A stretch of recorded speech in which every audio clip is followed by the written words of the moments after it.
Hello, I'm Scott Hall and I'm an unconventional farmer.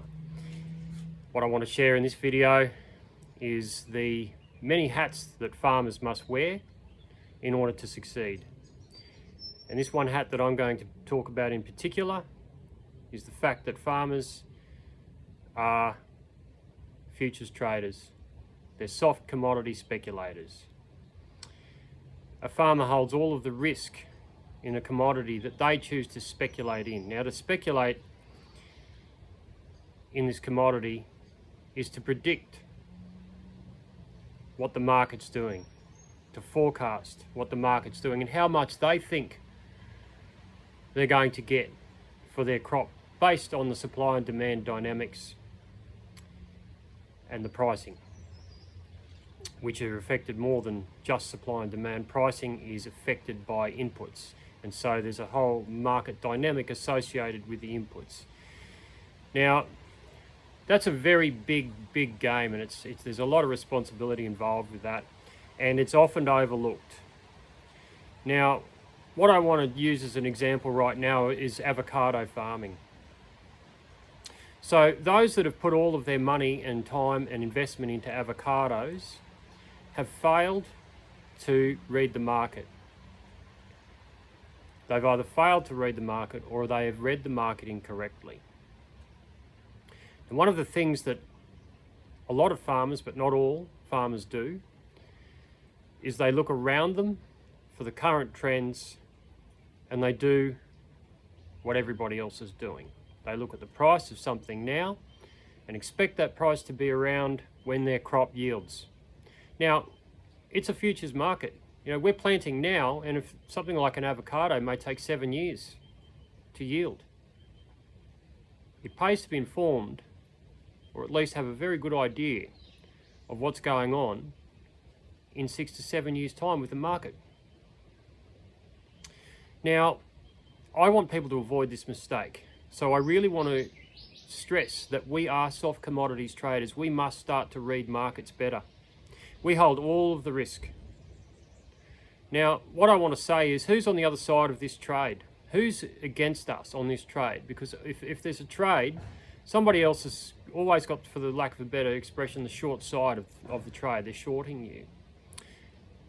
Consciously, perhaps not. But there's always some people out there, or institutions or organisations, that are poised to benefit from your downfall. One of them I will name, and that's your rural supplier. The worse things go for you, the more you're going to go in there to try to bandage the wound, so to speak. The more you lose fertility, the more you're going to purchase from them. They might not be conscious that they're on the other side of the trade, but they are. Your problems are their benefit.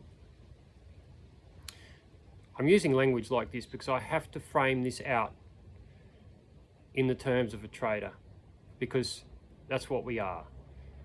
Wittingly or unwittingly, we're in the commodities game and we're speculating.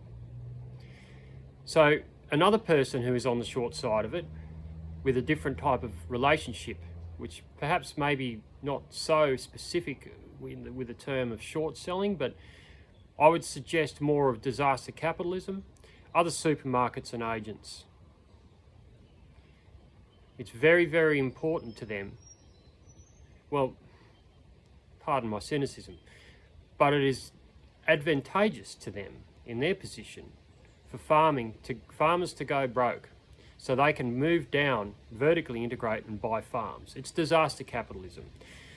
So how do we prevent this? We become more conscious of the fact that that's what we are. Apart from, environmentalists, practical people, all sorts of multidisciplinary things that I won't go into. It's a lot. We need to be very aware of markets. And what we need to be aware of are markets, business trends in the market. Like business cycles. We have to have let me take a step back. We have to be small business managers, but it doesn't stop there, because our business is leveraged to huge macro trends, huge credit cycles, secular cycles, business cycles. You know, the disposable income of purchases, whether they're luxury goods, whether they're staples, whether they're essential commodities. We have to know this. We have to game this out. And we have to game this out in timelines of up to 10 years, 5 years. You know, we can be exposed to, locked in to a certain type of production that we're in. If we haven't made our decisions really well, then we've just pretty much signed a contract for our bankruptcy. With avocados being a great example. Now, where did the avocado growers go wrong? They went wrong the same way every investor goes wrong in their decision making. They look around them for what everybody else is doing, which is the first mistake you make as a speculator or investor. You know, it's fairly well known that 10% of investors make 90% of the money. Everybody, the smart money is always on the other side of the trade. Now, looking for social proof for a good investment is a big mistake. What we need to do is look at the long-term trends. Now, one good indicator, really obvious indicator, which takes just a second of critical thinking to work out, is if everybody's planting it. You can go more further than that. You can start measuring how much is being planted. You can start driving around and having a look at all of the young trees. You can start visiting rural areas. You can pull data. It's all there. How many trees are being planted? That's going to tell you there's going to be a glut in the market. Don't do it. Don't look to your neighbour. Don't confirm with your neighbour and give each other social proof that you're making the right decision because you both agree.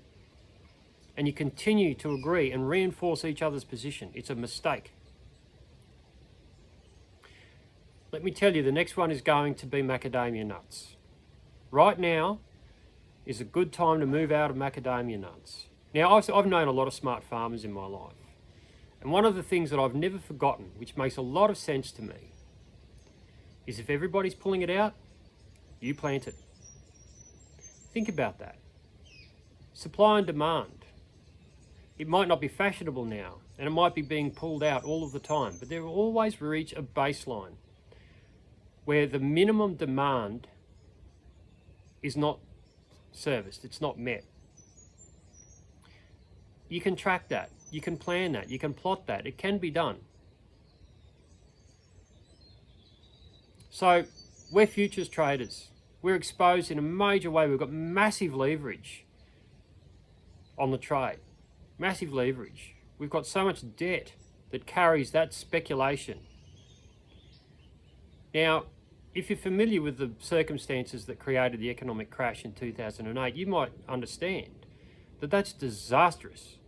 You can't recover from an unwinding debt of that magnitude when you're exposed to hundreds of thousands, if not millions of dollars of debt, because you've made a decision based on what everyone else thinks. Bet against the crowd.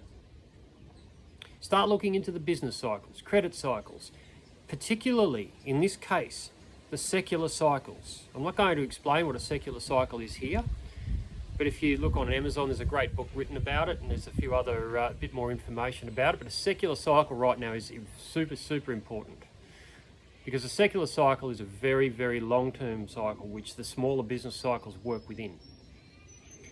We're at the end of a secular cycle. Now's the time to lose big or win big. I'm going to make some more videos about this. I'm going to tell you what else I think is not worth planting. I'm going to tell you what other crops I think were going to send you broke. And I'm going to talk about other crops that are going to perhaps do very well for you. I'm going to tell you what I'm planting, and I'm going to tell you why. And what I'm going to do is I'm going to share why I'm doing this. And I'm also going to explain that most people are going to think I'm insane. Most people are going to think that I'm wrong. But they're the ones talking over the fence with each other, telling each other that they're doing the right thing through social proof. It's confirmation bias. That doesn't cut it. It doesn't cut it, because the market does not listen to what people want or think is going to happen. It relies on a very, very different set of dynamics. So whether I'm mad or not, it's up to you to decide. But there's unfortunately a lot less winners these days than there is losers. And I'm out here to not be a loser. And the more of us that open up to this, the more winners there are, and more power to us as farmers. That's what I say.